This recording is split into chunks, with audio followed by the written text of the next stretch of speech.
podcast where we share our love for movies, good and bad. It's good and bad, right? I, not good or bad. Dude, you keep fucking. Okay. Hello, friends. Welcome to IPN's Movie Night, the show where we talk about our. Fuck, I fucked it up. See, okay, no, I'm. You know what? I'm putting it in stone, good and bad, Okay.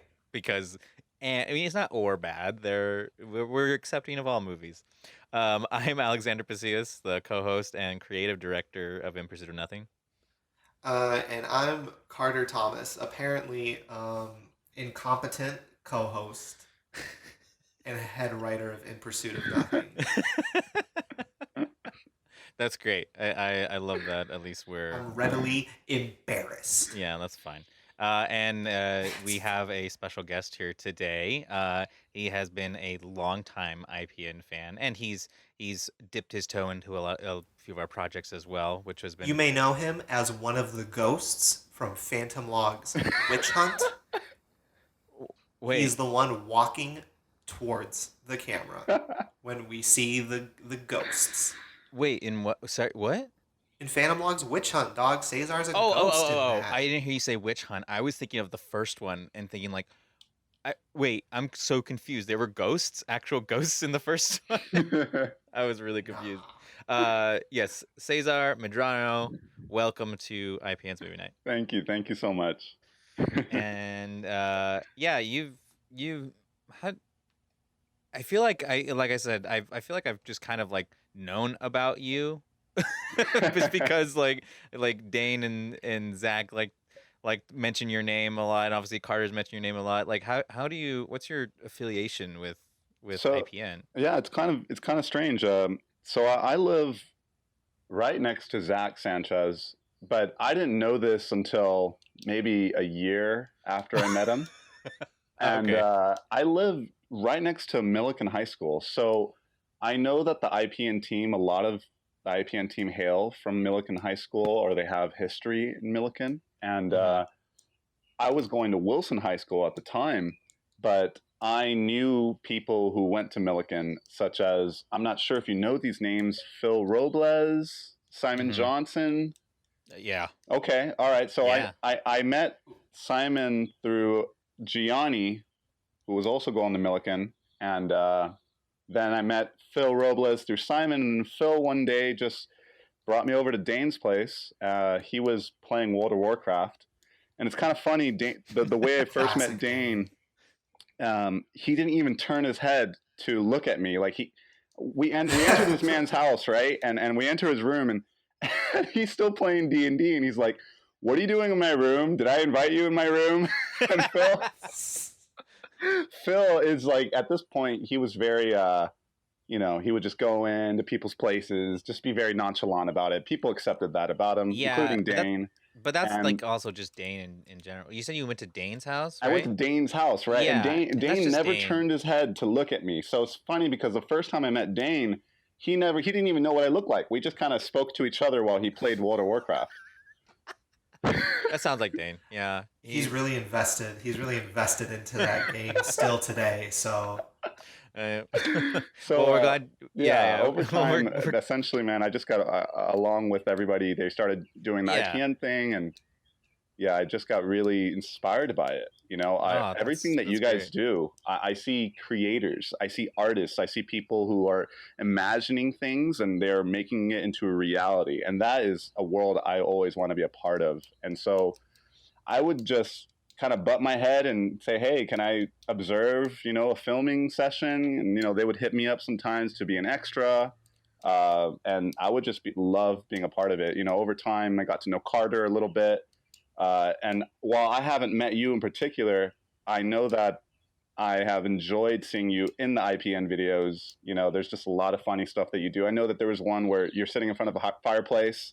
That's pretty much like my set character now. If there's like a narrator type of you, person, I'm that person. you're Uh, Captain Exposition. I really don't know why. Like, I don't feel like I have like that great of a speaking voice, or like even like I don't know. It's just become that image stuck in everybody's head where it's like, oh, we need somebody sitting in front of a fireplace reading like a story. Oh, it's Alex. Okay, So I've accepted it. It But works, man. I mean, you have a great voice for it, and just okay. a lot of confidence. You can feel it. You can just feel the confidence, and just that you love being there. Like you're having a Uh, good time. well, I appreciate it. Well, yes. Again, welcome to the podcast, and you uh, brought in a film for us today. What would you like to say what that is?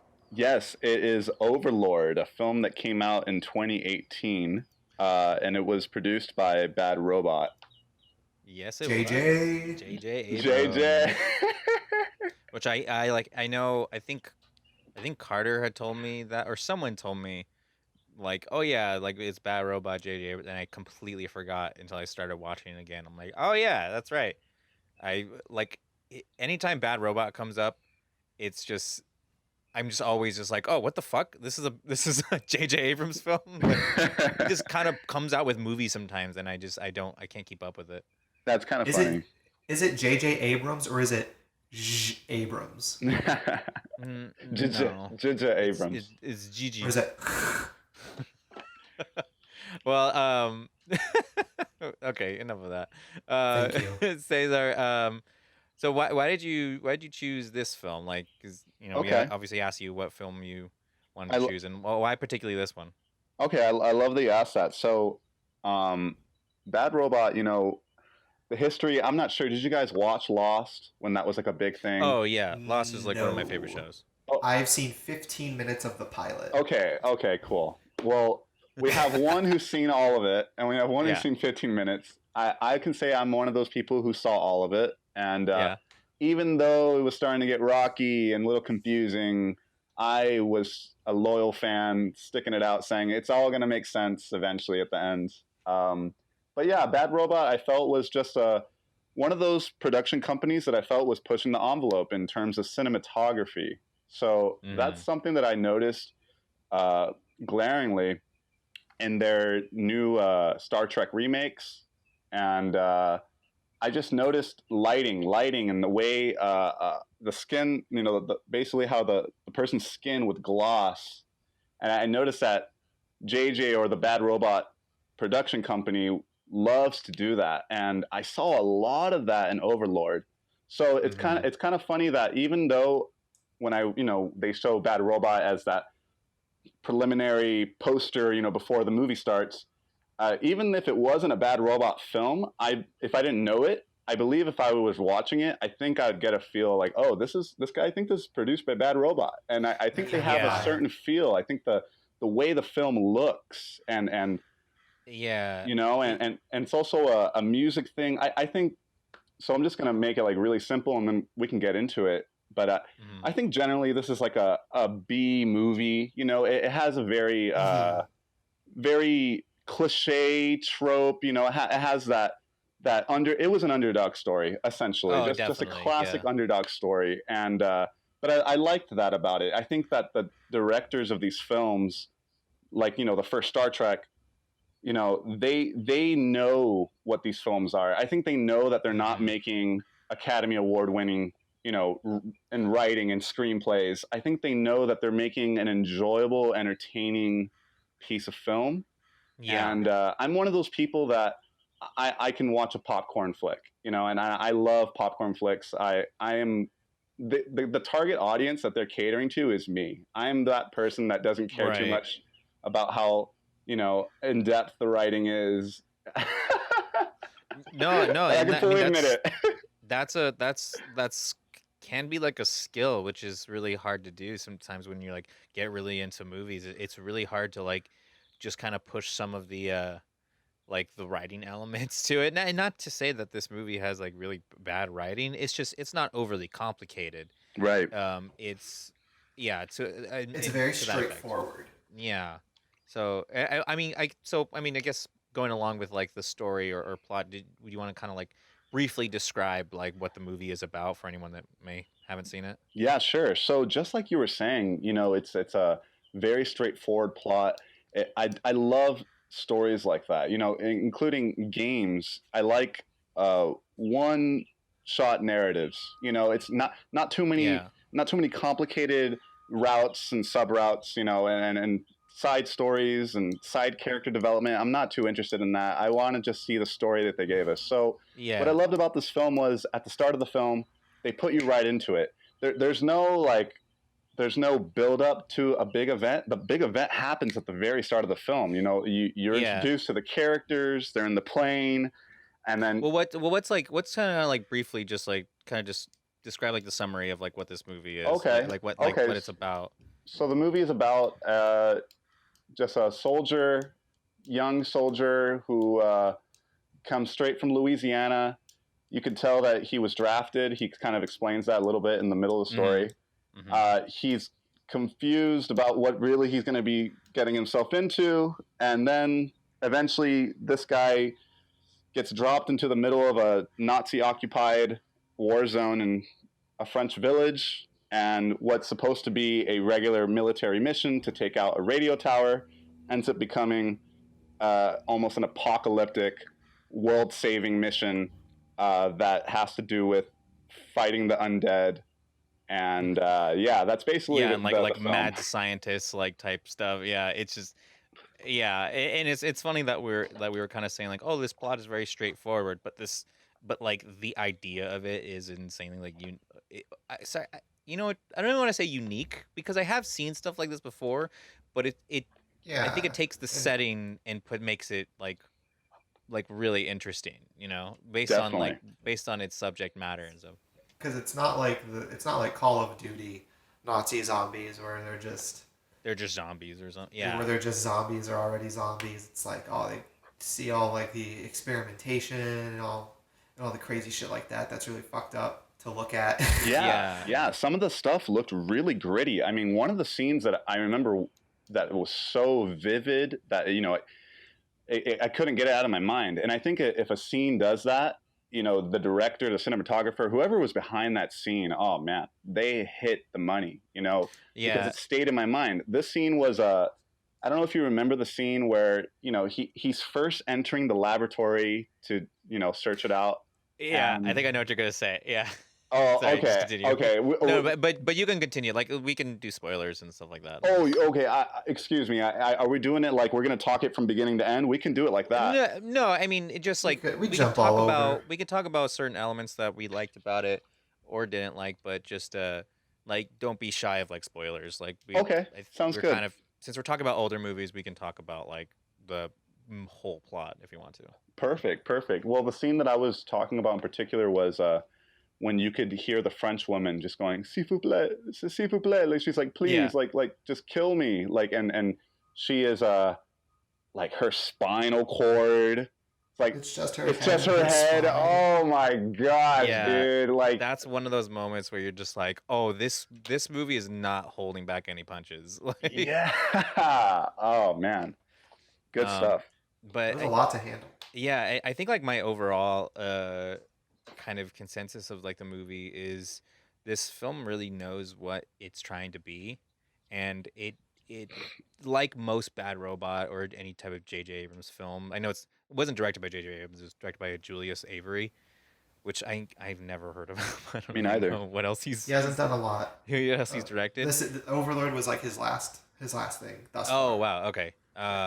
So I think like what I liked about it is, and it's, again, like I said with other Bad Robot movies, is that they're extremely entertaining and eye candy. There's nothing short of like a dull moment in any like J.J. Abrams film or a Bad Robot film. It's just kind of a nonstop like roller coaster thrill ride, and that's what I really appreciate about those movies. It's always fun. It's always fun to watch, even how like gruesome it is, because like I think you said it before too, Cesar, it feels like a video game. It there's many aspects where it feels like, oh, they're doing missions to get to a big boss at the end, and then it just kind of keeps escalating until it gets to like a big climax. And I think like while it doesn't overdo anything, it knows how to, what's the word? It knows how to like really captivate like the audience with its weird ideas and stuff like that. So I don't know. It just teetered on this line of like not going too far, but going just far enough. to keep you in. So Yeah, it I knew when to like pull back, and it knew what to focus on and when to focus on it. yeah. I 100% agree. I absolutely 100% agree. You know, you're talking about like this high adrenaline, you know, nonstop ride to the finish line. It kind of reminds me of another Bad Robot film that did very well in the box office and did well in reviews. If you saw it, the latest, what is it, with Tom Cruise? Um, Mission Mission Impossible, the 3. latest Mission Impossible. You know, like Oh, shit. it's The fifth one. so this last one, you know, it was very similar to Overlord, where it starts you off with some big action scene, and then you know Yeah. you don't have time to really think. You're just captivated. There's just the next thing to the next thing to the next thing, and it's escalating, and there's some weird, unique ideas being thrown in, you know, till the very end where you're just, for me, I was on the edge of my seat, even though you kind of already had an idea of how the story was going to go. You kind of Yeah. know that the heroes are going to win, but it's just how it's going to happen. And there was a lot, like you said, there were some punches that just they were thrown, man. They weren't held off. You know, there were some Yeah. really gruesome looking scenes, and just the makeup and the way certain scenes looked. Yeah. And, oh man, That was the biggest thing that I loved about this movie is like it was creative in creating it was creative in the aspect of like making like almost like I don't want to call them zombies, but they're almost like essentially like undead type of people. Like just for a little bit of detail, they're experimenting with this a serum, I guess, that essentially brings people back to life and makes them utterly like unstoppable and unkillable. And so like you get the example which with the scene with what's the actor's name? Guy played Fitz in Agents of Shield. I don't remember his name. Crap. His name doesn't matter. Well, okay, the cameraman guy. the cameraman. Okay, cool. Yeah. Yeah. Which I'm trying to find it. But he when he dies and the main character Boyce brings him back to life with like the serum because he ended up scoping it out and taking one of them. He ended up using it to save his life. And it's like he comes back and you think like, "Oh my god, like he's actually like alive." But then immediately afterwards starts like just like his bones start breaking. He starts just going crazy. It was Dude, just bugging out, man. very creative and They very like eyes fixed to the screen. because Oh of just man, way and the it sound looked. design. I mean, just the sound of his spine, you know, elongating and breaking and cracking Yeah. and like, Yeah. and then he tries to bring it back, and then you can see the back of his spine just looks all zigzagged, and Yeah. he's going, "What did you do? What did you do to me?" You know, Yeah, and yeah. so it got so intense, and the audience is like, "Whoa, whoa, whoa, what's happening?" You know, it's so intense, and Yeah. then the characters who are observing this, you know, they've completely forgotten about their captive. You know, they're just Oh, yeah, that's watching true. what's this horrifying scene of this guy, you know. Well, I mean, it's like the same as the audience. Like the audience is doing the same thing, so it's just like it's the audience is completely captivated on what's happening. That you kind of forget that you're holding someone captive as well. So Right, right. Ian Day Castecker, I think I'm saying his name wrong. That's the actor's name. What was he in Avengers or No, Agents of Agents Shield? of Shield. He played Fitz. He was one of the heroes. He was, Leo Fitz. He was one of the scientists. Like Oh. I found out that Agents of Shield is still airing. Wow. Yeah, well, it's on. I didn't know that. Me neither. You know what? I just forget about shit that I don't watch. So I was like, season 7. Yeah. What? what's also interesting about that scene, you know, before he is raised up to, you know, from the dead and he's killed again. What's interesting about that is prior to that scene when he was letting the captive who was being hung by a rope, you know, after they pummeled him, trying to get information out of him. After he had, you know, let him down and the guy was pretending to be asleep, you know, when he tries to like whatever he's trying to do with them, I guess he's trying to undo his binding.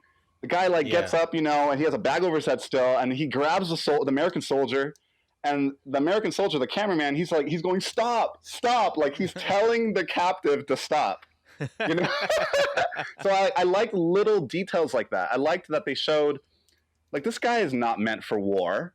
You know, Yeah, this of is just some course. kid with a camera playing Yeah, who was playing snap the drafted. shot. You know, He was and drafted and realized that he wasn't a fighter, so they made him a camera person. Or maybe they made him a camera person, or he volunteered. But right. And so like yeah, it he's was really asking this guy interesting. to stop. Obviously, the guy doesn't stop, kills him, and then there's a scene where Boyce, you know, he feels so guilty about this guy's death, and he's like, you know what? No, I want to bring him back to life with the serum. You know, he gives him the serum. He doesn't know what the serum's going to do.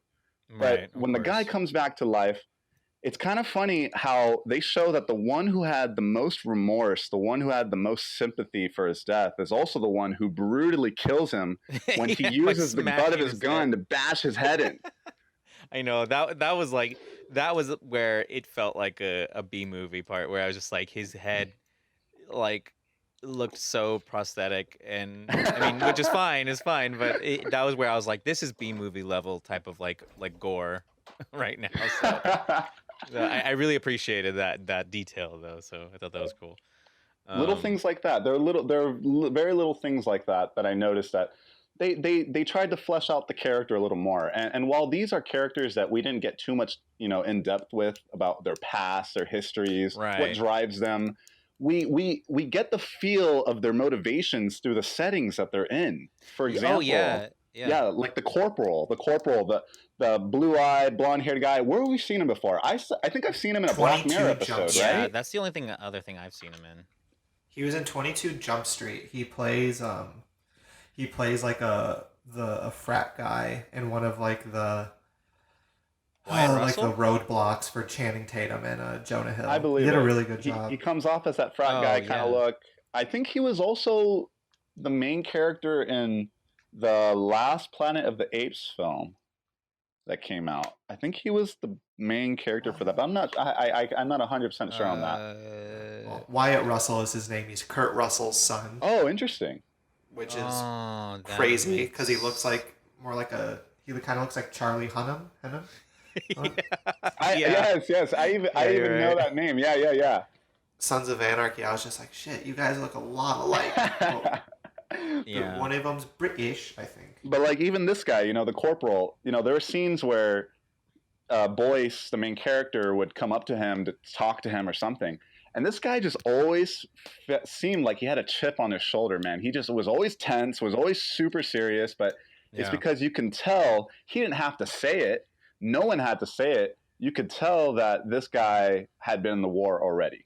This guy has seen battle. He's been in for a while, you know, like he's definitely experienced in that realm where he's just like, I don't care what like any of my morals, everything I do is the mission. And I think that's one aspect about this movie that actually was surprising, that each character had a payoff in one way or another. And that's really easy to neglect with like a movie that you're focusing more on like, oh, the visual practical effects and like the gore and stuff like that. But each character was really fleshed out, and I really cared about everybody. That's cool. That's cool. You cared about the lady and the little kid too. Yeah. It was. I mean, granted, they were they were kind of used as fodder a little bit, which was kind of interesting. But I thought it was like really funny that my wife noticed that with this when she was watching that like the person of color and the woman and the Jewish guy are all the ones that survived throughout the whole thing, when they're usually the ones that are killed off early. so I just thought that was kind of like interesting. I was like, oh, okay, you're like, it seems like you're being a little bit observant, but I don't know if they actually were. So right. But at least they could have been, definitely. But it was very aware of like the character, like even if they were simple wants or needs or something like that, it was they were able to fulfill them, you know. Exactly. I also liked little things like they actually spoke the foreign languages. You know, like it wasn't one of those films where they're speaking in English but they're playing German Nazis. Yes, just the details, you know. You know, it just made it a little more real to me, and you know, with that, and just some of the mannerisms and the behavior of just how they portray German Nazis. I mean, what's funny about these films is, you know, the Nazis are always going to be the bad guys, you know, and they're getting a little more creative with how far these Nazis are going into their, you know, empire. And it's always, you know, wait, have you heard of the Iron Sky, you know, zombies that went to the dark side of the moon, or you've ever heard of I've heard of that. The zombie, the Dead Snow, you know, Nazi zombies in the snow. I think in Stalingrad. I've seen Dead Snow. You just resurrected that from the recess of my brain. Yeah, I've seen that. But like, see, these are common tropes, man. They love to demonize these Nazis, where they make them into literal monsters, you know, and that's what happens in Overlord. You know, this guy, one of the characters that are basically the main Nazi honcho, you know, bad guy that we're supposed to hate, because, you know, he's also like, I guess they're kind of like playing with the idea that he's a rapist too. Like, you know, we're supposed to hate this guy. He thinks he's God. Like that's the whole That's bit his whole behind bit. him. That's his thing. Yeah, and he's just a jerk, and you know, his character is super interesting because the shape of his face, I guess whoever casted him saw the shape of his face and was like, yeah, this is going to look great under makeup. Like when we finally create that half mouth, whatever oh man. That was one of the things that like I really, and I'm actually looking a little bit through the trivia section on my IMDb, but apparently like the majority of like the effects were practical, or like it featured more practical effects rather than CG, which is extremely impressive because some of them, especially like what you were saying, where like he has his, like he gets like his cheek shot off or something like that. His jaw gets blown up. And he's like Two-Face basically. Yeah, pretty much. That's what I kept thinking of as well. But like when you see that, you're kind of still like wondering how they did that, and because it looks so real, and I fully believe, I don't know, maybe there was a little bit of like visual effects just to enhance it. Yeah, definitely. Probably. It used the practical effects, like the majority of the practical effects were there, and they just used CG to kind of enhance it. And I thought that was like really smart, because this whole movie could have been just a CG disaster. Oh yeah, I don't want to say disaster, but just a huge CG fest. No, totally. It could have been Rampage. You know, it could have been, you know, these kind of films, but it wasn't. And, you know, like you're saying, the use of the practical effects, I guess because you said it, now it's like really hitting me. Like, you're right, man. It kind of reminds me of the way The Thing, you know, the original Thing. Or just how B-movies used to do it, you know? Just how, like, I mean, yeah, just how old, like, horror B-movies, like, would do their stuff. It would, like, it doesn't matter if it looked like a little hokey sometimes, which I don't think it looked hokey, but you go all in with like the practical because it's always going to sell better than visual effects. Definitely. Oh, most definitely, man. It catches the eye, and to me, that's real eye candy, you know. And there's a sweatiness to it, a glossiness. There's a wetness to the look. To everyone looks like they're so sweaty, you know. yeah. But there's something about that makes me feel the setting is so much more real. It makes me feel like, oh man, these guys are in an exasperated situation. Like, these guys do not want to be here. And like, this is a pretty crazy, intense situation. And the way it looked just sold that for me, you know? And I was even noticing little things like the music. I liked the score, you know, the score behind it. I'm not sure if it was an original score. I think it might have been, because I know for the Bad Robot production companies, for their films, they use original scores. And the score in this one was cool. I mean, it just kind of, the film swam, as you were describing. It just kind of keeps escalating, kept going. The music kind of built up to that. It kind of reminds me of any of you guys watch Samurai Jack? No, I didn't. I wasn't cool enough. Okay. Have you heard of Genndy Tartakovsky? He is the director of Samurai Jack. He also directed like Dexter's Laboratory, Powerpuff Girls. He also directed. He has a new show, Primal. It's also a very new one. He directed the Hotel Transylvania films. Oh, okay. Dang. Busy man. Dang, Yeah. I yeah, have he's not heard of him. okay. Okay, so this My guy, ignorant he's my ass. absolute favorite. His name is Gendy Tartovsky. He's my absolute favorite American animation director, and this guy, his whole thing is sound design. He puts more focus and more priority into the sound, into the music, into the sound effects, little steps hitting the leaves. You know, he puts so much effort, so much focus into it that he believes that it's what really tells the story. I will firmly agree with that. I'm always like, Wow. I I'm Can you elaborate why? well, I mean, I've always heard this is what I've learned during school is where in the art institute um is you can have okay, so say you watch a movie that has like kind of shitty quality video but like good sound, you're you're going to nothing's going to really phase your mind about that. You're going to kind of believe like what you're watching even if it's like low quality film. As long as it has good sound, you're going to be okay with it. If it's vice versa and you have good quality film but shitty sound, it it completely takes you out of it.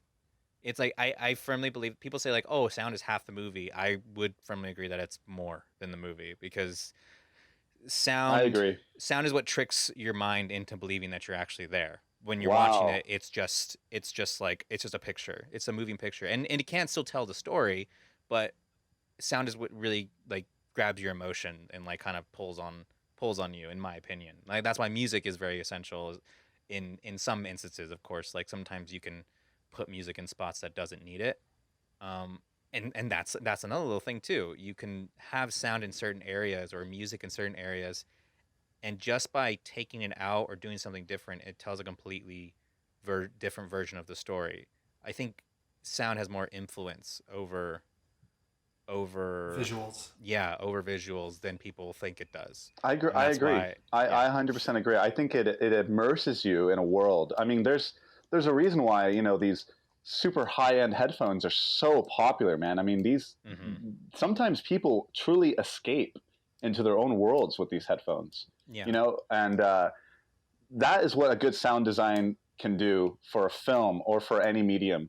You know, it could truly just create that setting, create that world, that feeling that they want you to feel. For example, if they want it to be intense, you know, they might start ramping up the music, or maybe they want kind of a softer intensity where the music's a little slower, a little gloomier, you know, a little more mysterious. So Mhm. there's just a lot of stuff like that happen in Overlord. I noticed that much more clearly in the second watch than I did in the first time I watched it in theaters. The music was really carrying the film until the very end, where at the very end, you know, they're having this gigantic explosion. There's also a one-shot scene where the main character Boyce is running out of this laboratory, underground laboratory, and you know the walls are Yeah. exploding behind him, and the whole everything's collapsing, and it's a one-shot scene, and it just looks so impressive, you know. And the music Yeah. behind it was just perfect. It was just like dun dun dun dun. It's like, you know, and I was feeling it. I was like, oh shoot, I want to see this guy get out of here. I want to see him get Mhm. out of here. So like stuff like that, you know, like the music and just the sound, Yeah. the way the spine would break and crack, and Yeah. just stuff like that. You know, it just made it so much more real to me, so much more intense. And another thing about this film was when I first saw it, I had only seen a 20-second spot, like a TV spot on it. So I didn't. In this 20-second TV spot, they did not reveal the plot. They did not reveal the twist that they were, you know, doing some serum experiments to produce these mighty, you know, undead warriors. Mhm. No reveal of that. It was just oh, get ready for Overlord, a bad robot film. That's all they kind of like told, and then just showed Yeah. Boyce just running around. That's all they showed. They didn't show Hmm. anything about the plot.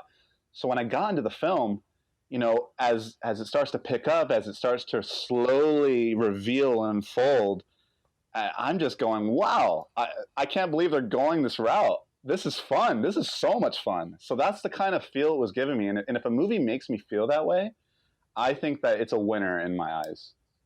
You know? Yeah, I remember because I remember when the movie was coming out because I'm an avid checker of Rotten Tomatoes, and so like came out, but then it just kind of like it kind of came and then it went. Like it wasn't talked about enough, Which is another really. thing. That's another thing. I'm glad you brought that up, Carter, because I noticed that this movie was sorely missed, man. It was in theaters and it was out of theaters just as quickly. It was like nobody watched it, nobody I honestly saw it. didn't even know it was in theaters. Like, I'm actually surprised you saw a TV spot because I think I saw a trailer online and that was it. I almost forgot about it, which is kind of a shame. Like, it makes me think that they didn't put that much money into advertising just because in general it was like not a. I don't think it was a huge budget film. Well, yeah, check it. The budget $38 million was their budget, and worldwide they made 41.7. So they like worldwide they barely made it. they made $2 million in profit.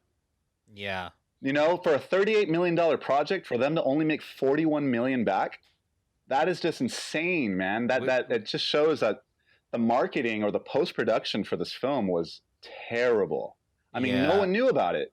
And this movie is a fun film. I think that if more people found this film, they would be pleasantly, they'd be pleasantly surprised. Yeah, and I mean that's kind of the goal of this podcast a little bit is to raise awareness of certain movies that other people may not know about and stuff. So that's what I think is like a good idea, and I would highly recommend people just to like watch this movie just because it's a really good time.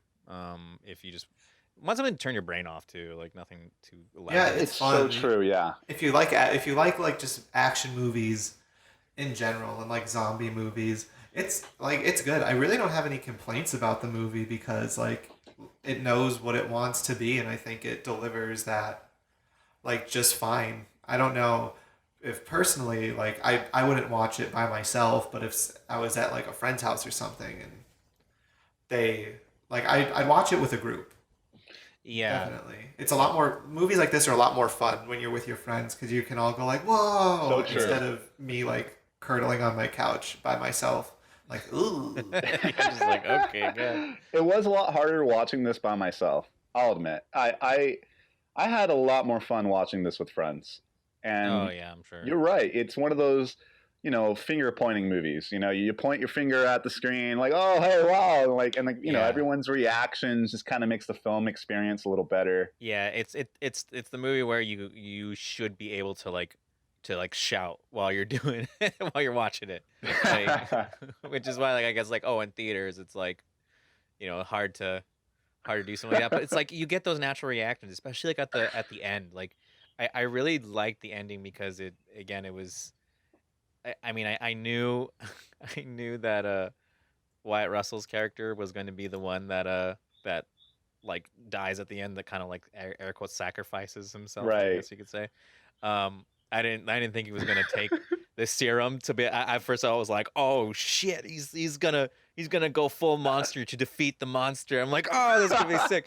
So I was just like, it's just those moments, like you see those moments, and you just want to go like, "Fuck yes!" Like you just really want to stand up in the air and do that.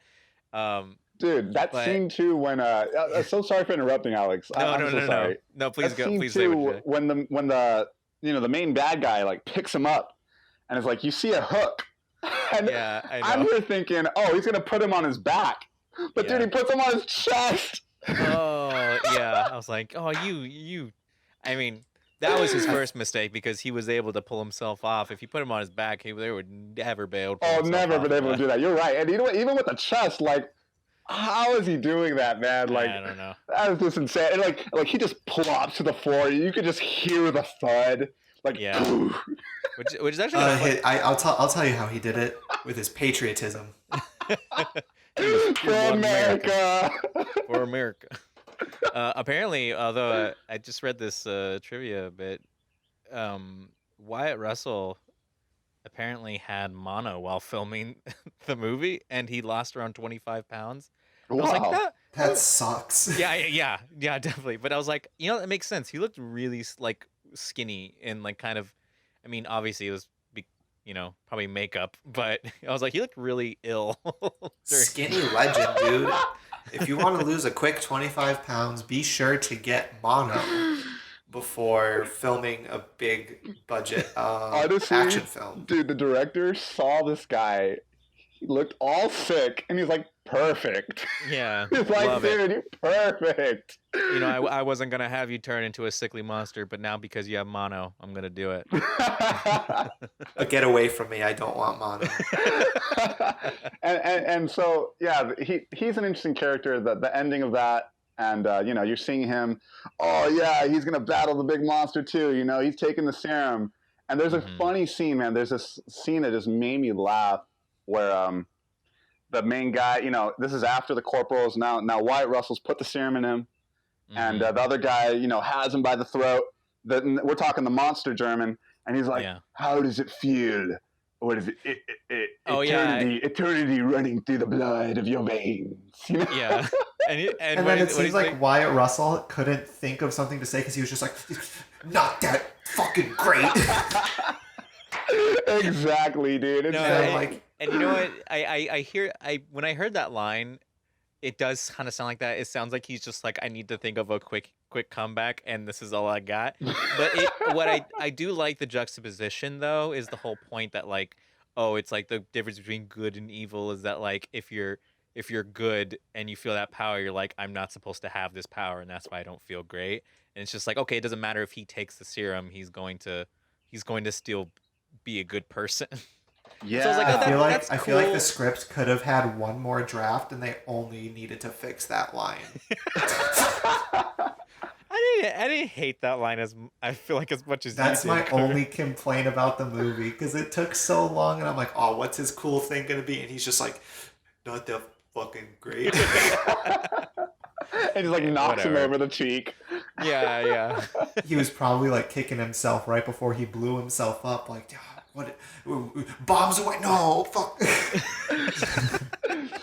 Like that, guys. It's like that. Oh god, there's a Britannic video called like one-liner services or something like that, where it's like you're an action hero but you can't think of a one-liner, so you call this service that can give you like really good one-liners based on your situation.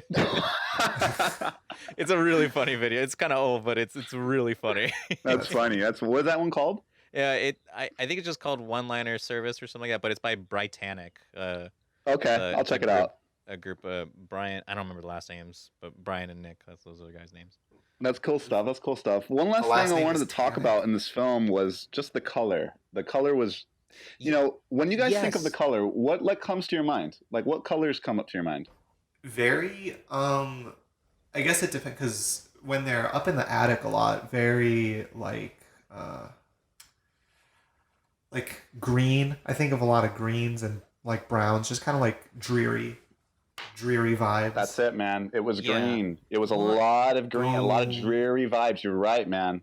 But what was interesting, camouflage. but what was interesting about this movie too, though, is that like, so what I find in a lot of like this subject, like of World War II and just war in general, a lot of people like to use a bit more dull type of colors, just because of like the you know, the premise, and you know, it's kind of depressing and stuff like that. It's all that, but this movie wasn't shy to like up the saturation a little bit, you know, like really put in a lot of colors, and I think that was, I mean, that was kind of needed for like the subject matter that you're and the genre that you're going for.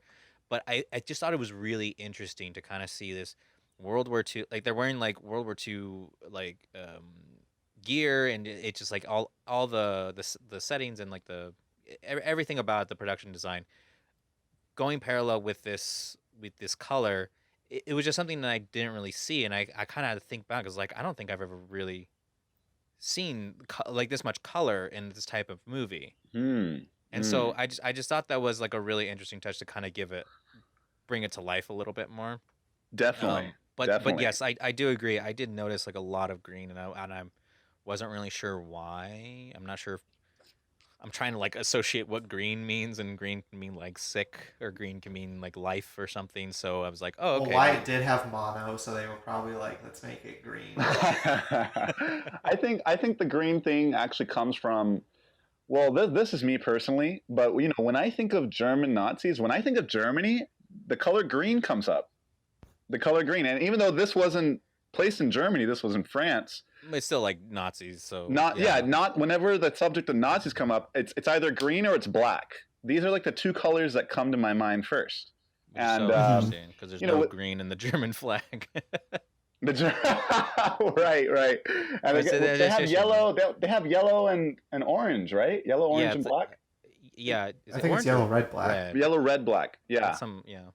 And you know, so everybody's wearing a green in some way. I guess even the American soldiers, they're wearing like, you know, kind of beige, tannish stuff. But yeah. in the green, in the forested settings and the settings of the tunnels, and there was just a lot of green lighting being used. So I'm wondering how, when they were filming this, like you were saying, they were not afraid to use a lot of saturation. Yeah, they were like, and even in the beginning with like the plane, which we haven't even talked about that scene. Like that was an impressive scene, even though like it was probably one of the more scenes with CGI, but that's like when The very planes, first scene. yeah, when planes are building up, which in general in the beginning when there's a lot of talking, there's a lot of movement, but they're just talking with each other, but it still feels very engaging.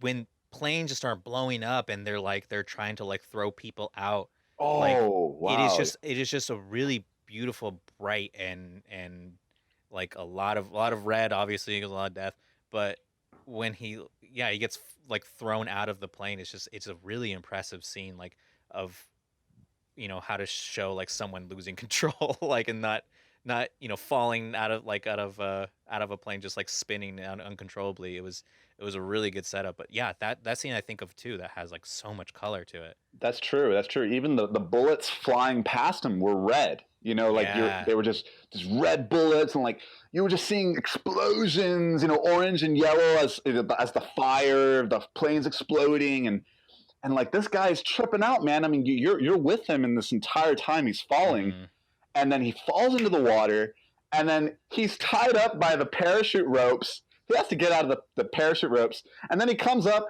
and then the parachute's up over his face. He can't breathe. Like, it's like he's hitting every obstacle. Like every obstacle he can face is happening to him. My biggest fear, by the way, is coming up from water and there's something holding me down. Ugh. Oh my god! Drowning is a very big fear of mine.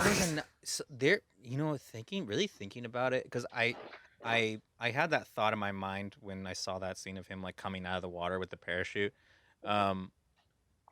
I mean, I thought, I was like, that feels like a symbolic type of shot. I just didn't really think about it after I started watching more of it, but I do like a lot of symbolism with like being reborn and being just brought back to life, and I felt like that was something where he came out and his face was like inside like a sack or something. Yeah, like wow, that. that's interesting. Like he's Dang, coming out of his Alex. shell. Yeah, like he's being born or something like that. Oh, dude, and you know what? It connects because prior to that scene, when they're in the plane talking, you know, they're establishing that this guy in boot camp, he was a runt. You know, like he was the last of his class. You know, he's not meant for this. You know, they established that already. You know, he's an underdog. This guy's the underdog. And then you're right, dude. When he comes out and the parachute covers him, and he has to rip it open with his knife. Yeah, it's a great image. It really stuck with me, but so much happened after that I completely forgot. So yeah. I didn't even really think about that, dude. Yeah, that's their Matrix moment. Yeah. Wow. Dude, you're right. And you know what? There was a lot of Matrix stuff going on in that movie, like the cocoon sacks and the people coming out, and there's dude. Even there's a scene where one of the soldiers has like a long thing with a long needle stuck in his stomach. Like, there's even scenes like that, man. God, that was hard. That was hard. And you know what else? You know another colors in the Matrix a lot? Fucking green. You know what I'm saying, man? You know what I'm saying? Interesting. It's all about. Right. But that is really. Overlord did not end with a Rage Against the Machine song, so 0 Although stars. it would have been really badass if it did, though. I don't think so. No, I disagree.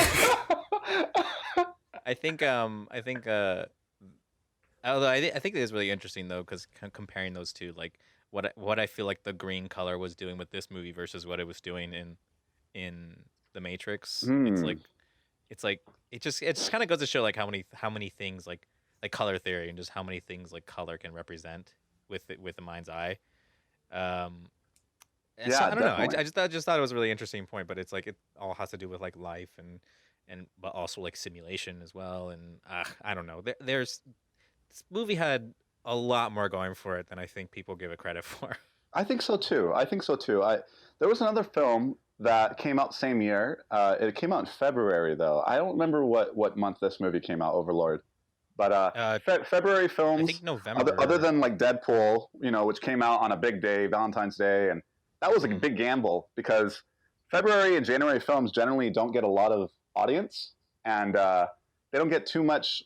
They also aren't seen as much like in the Academy Award people because these films are regularly released at the end of the year because they want the Academy Award people to like check them out. Yeah. But there was a movie that came out in February in 2018 called 999, and this movie had an amazing cast. It had Chiwetel Ejiofor, the guy who plays the main actor in 21 Years a Slave or 12 Years a Slave. Oh shit! Yeah. It has that guy. It has the guy who plays the bow and arrow crossbow guy from Walking Dead. What's his name? Oh, Norman Reedus. Norman Reedus has Norm Reedus in it. It has Casey Woody Affleck. Harrelson. Ben Affleck's brother is in it. It has yeah. It even has Jesse Pinkman, whoever was Aaron Paul. It has Aaron Paul from Breaking Bad. It had this amazing cast, and it was missed. Nobody saw it. Never heard of this movie. Nobody heard of it. Dude, I'm going to tell you, if there's a movie to watch, 999. That movie, now that's a movie where the writing is amazing. The writing had so much depth, and the movie was, I cannot express enough. We're not talking about that movie right now, but I bring up that movie because I'm trying to say that there are movies out there, man, that didn't get enough marketing, man. Whoever was in charge of the post-production, maybe they ran out of budget. Yeah. Who knows what happened, man? I think that's a big portion, or it's just like sometimes movies like are hard to find a target audience for, and this seems like Overlord does seem like a movie that fits that kind of criteria. But they also probably in general just use their budget, and it didn't have as much as they thought they were going to, or whatever, or just in general didn't think that they would be okay to get more more money for it. But yeah, it is a shame that this movie got overlooked by a lot of people. But it is on Hulu, so if you have any Hulu subscriptions, like check it out. Yeah, it's there. I feel like this could be like a cult classic if it's not already one. Like there's an audience for it, definitely. That's what I thought too. Yeah, and I'm sure like DVDs you can get those, but if you have a Hulu subscription, check it out because it's definitely worth seeing. Yeah. Well, I mean, since we're kind of coming up on the time here, just to kind of like maybe some closing thoughts, and then if you want to rate the film out of 10, we'd like to do that. Okay. Here. Okay. If you want to do that, Carter, do you want to start just to kind of? I would say it. Yeah, I like I said, it's a movie that I don't have complaints about, just because. I mean, I think it's very self-aware, and I think it balanced its tones really well when it wanted to like give the characters moments, and I did really like how every character had their own little development, because there's like the one soldier who connects with the little boy, and like they kind of become friends, and because he's like everyone has their everyone is different by the end of it, and so I mean I give it like a 6.5. I give it a really good 6.5. Okay. A really positive 6.5. Right. It didn't change my life. I had a lot of fun. And I think what's his name? Julius Avery. I think he needs to get more work. I agree. Maybe he's developing stuff right now. Maybe like the poor, I guess, like he didn't get as much attention as he should have. But I think if he makes another one and it's just as good, if not better, than this one, or at least it shows as much like creativity and artistic vigor, then I think he's a force to be reckoned with that we should pay more attention to. Wow. Well said, man. Cesar?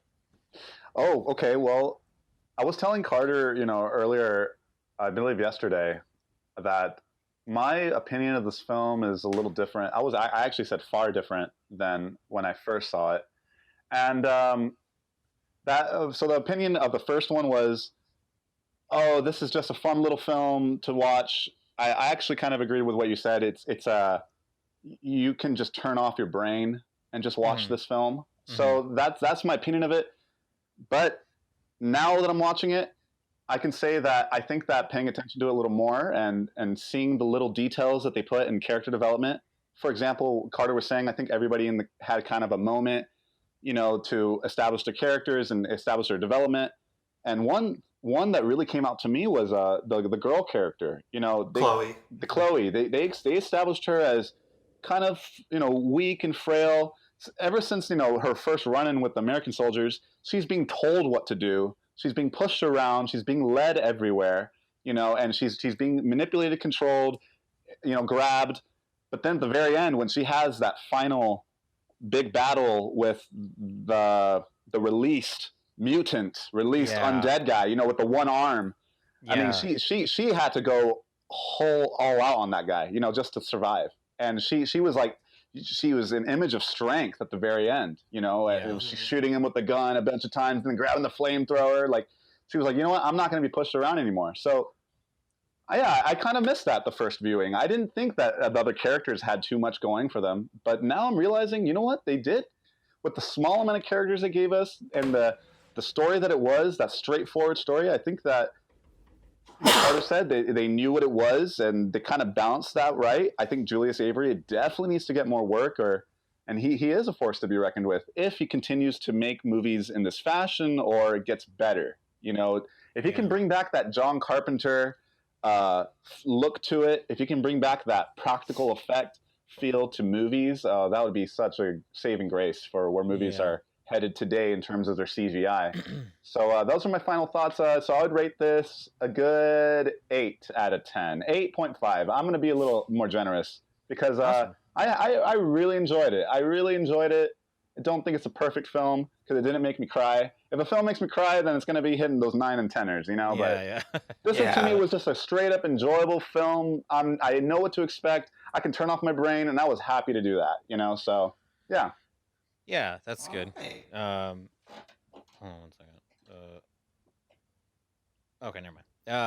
I thought I heard something, but I would agree with like practically everything you guys are saying. I would say that I think Chloe's character, like while she did, like prove herself to be able to fend for herself and take care of herself. I don't know if she had like as much of an arc as some of the characters did. Like her arc was just wanting to survive and get the kid back, which is okay. It's fine. But I don't think it was like as depth as like say some of the other characters.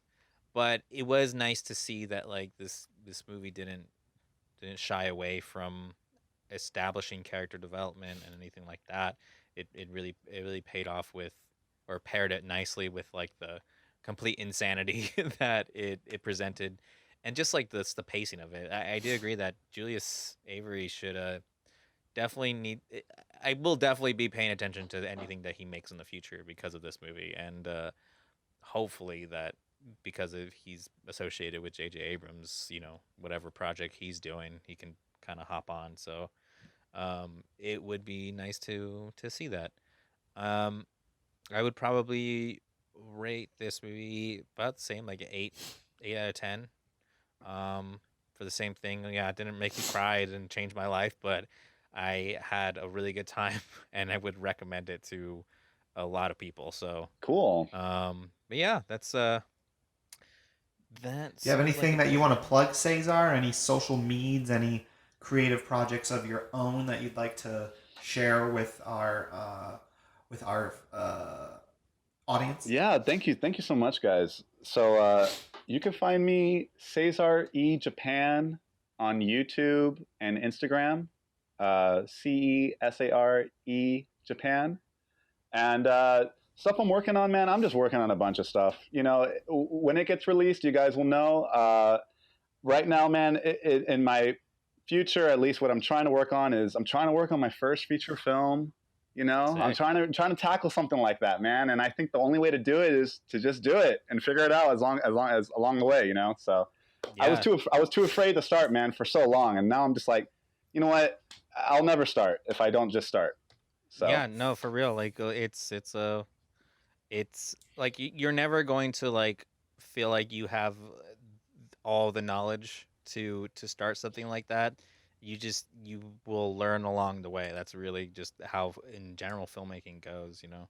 true, Like true. you never know everything, and you always if you're not learning, then you're not progressing. So That's exactly it, man. So yeah, that's just stuff I'm working on right now. But that's it. You guys can find me through there. I produce a lot of exercise videos, produce stuff like that. You know. awesome. Yeah. Well, Alright. you can follow us in pursuit of nothing on all the social medias, mainly Instagram, YouTube, and Facebook. We sometimes post on Twitter, I guess. And yeah, yeah, you can follow me at Alex Pacillas on all the social medias as well. If you want, you can live your own life. I don't care. Um, my Instagram is CarterWBT. You may not follow me. I'm telling you all of that right now. I love it. Nice. Just kidding, everybody, but it's still on private, so some of you will not make it in. I love this, man. You know what? Because this life, man, isn't about people following us, man. It's just about us expressing ourselves, and you know, whoever's gonna hear it is gonna hear it. I mean, you So follow in pursuit of nothing. Exactly. It doesn't. I don't care if I get a bunch of followers. I care if IPN does. yeah, now IPN, I will heavily always encourage IPN. Yeah. Definitely, Oh, appreciate definitely keep promoting Nice. IPN. it. All right. Well, thank you again, Cesar, for being on. It was a astute pleasure. I think I used that right. Um, and for all of you listeners out there, be sure to tune in next week where we review a film, but we can only use words that are in the dictionary. Love is lovely. Bye.